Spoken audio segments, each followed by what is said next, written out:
গোপালকে কি ৮ বেলাই খেতে দিতে হবে? ৮ বেলার কমে হলে কি হবে না? ৮ বেলার কম হলে কি গোপাল সোনারা রেগে যাবে? হরে কৃষ্ণ, রাধে রাধে বন্ধুরা, কেমন আছো? আশা করছি সকলেই ভালো রয়েছো। আর আমার চ্যানেলে যারা নতুন তারা কিন্তু সাবস্ক্রাইব করতে কেউ ভুলবে না। যাই হোক, তো দেখো আমি নয়নসোনাকে আজকে স্নান করিয়ে দিচ্ছি।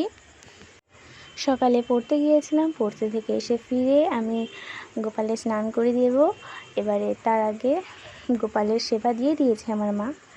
তো আজকের বিষয়টা হলো যে গোপাল সোনাদেরকে ৮ বেলায় খেতে দিতে হবে, তার কমে হবে না।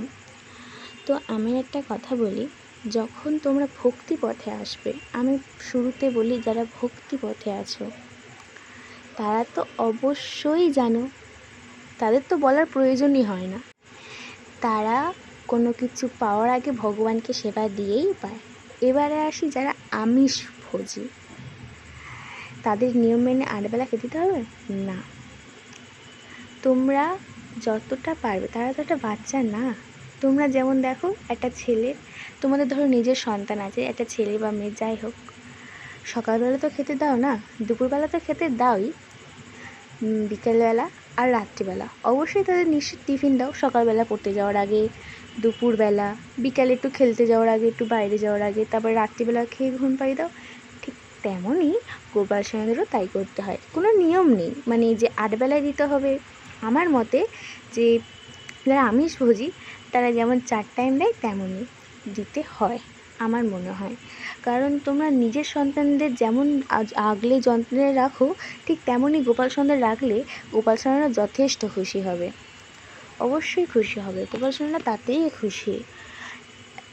গোপাল সোনারা যে শুধুমাত্র খেতেই পছন্দ করে তা কিন্তু নয়। গোপাল সোনারা যে চায় যে শুধু আমাদেরকে একটু ভক্তি করুক, আমাদের ভালোবাসুক, আমাদের কাছে সবসময় থাকুক, এটাই চায় তারা। তাদের মানে আমরা যেন তাদের নিয়ে সারাক্ষণ ভাবি, তাদের বিষয়ে খেয়াল রাখি যে কখন কোনটা করলে তারা ভালো লাগবে, কখন কোনটা করলে তারা খুশি থাকবে, কোনটা করলে তাদের একটু আনন্দ হবে, তারা খুব খুশি হবে।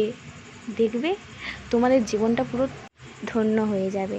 তখন মনে হবে যে না, অনেক শান্তি পেয়েছি, গোপালকে দিলাম, দেখে মনে হলো যেন গোপাল খুব খুশি হলো। তখন বুঝবে যে গোপাল সোনারা তোমার এই সেবায় খুব সন্তুষ্ট হয়েছে, খুবই সন্তুষ্ট হয়েছে, এটা তখন তোমরা বুঝতে পারবে। তাই ওই যে ৮ বেলায় খেতে দিতে হবে তার কোনো নিয়ম নেই।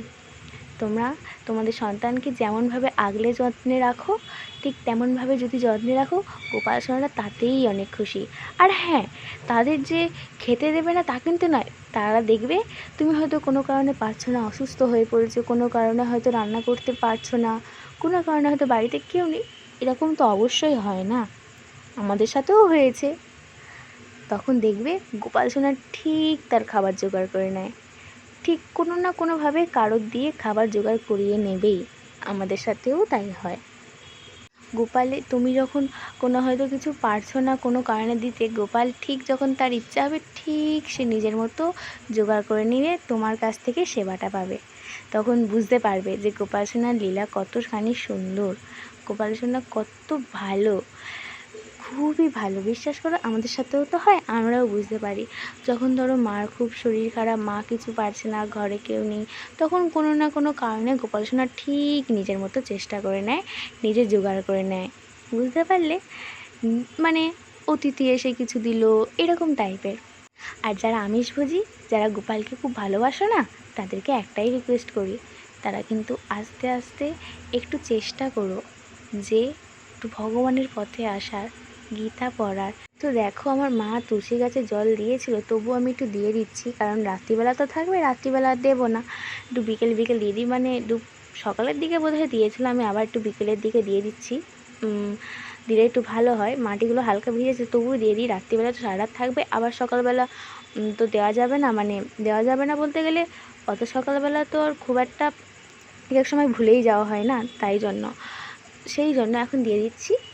আর যেটা বলছিলাম আর কি, তোমরাও দেখবে যখন গোপাল সোনাকে মন থেকে ভালোবাসবে না, তখন আস্তে আস্তে সব কিছু করার ইচ্ছে হবে। যেমন একাদশী করার ইচ্ছে হবে। একাদশী করলে না পূর্ণিমা, অমাবস্যা এগুলো কিচ্ছু পালন করতে হয় না, সব কিছুর ফল একাদশী করলেই পাওয়া যায়। তাই এক্সট্রা করে কিচ্ছু করতে হয় না। তোমরা যত আস্তে আস্তে চেষ্টা করবে এই আমিষভোজী থেকে, হ্যাঁ প্রথম কেউ পারবে না।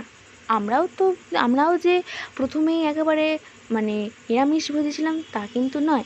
আর হ্যাঁ, একটা কথাই মাথায় রাখবে, নিরামিষভোজী হলেই যে পাপ হবে না তা কিন্তু নয়, প্রসাদভোজী হতে হবে।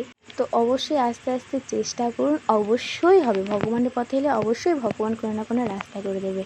তো ভালো লাগলে ভিডিওটা লাইক কমেন্ট করতে কিন্তু কেউ ভুলবে না। আসছি নেক্সট ভিডিওতে, তোমাদের সাথে অবশ্যই এসে আবার গল্প করব, কিছু কথা বলবো, আর তোমাদের সামনে তুলে ধরবো আমাদের সারাদিনের সেবা, গোপালের সেবা।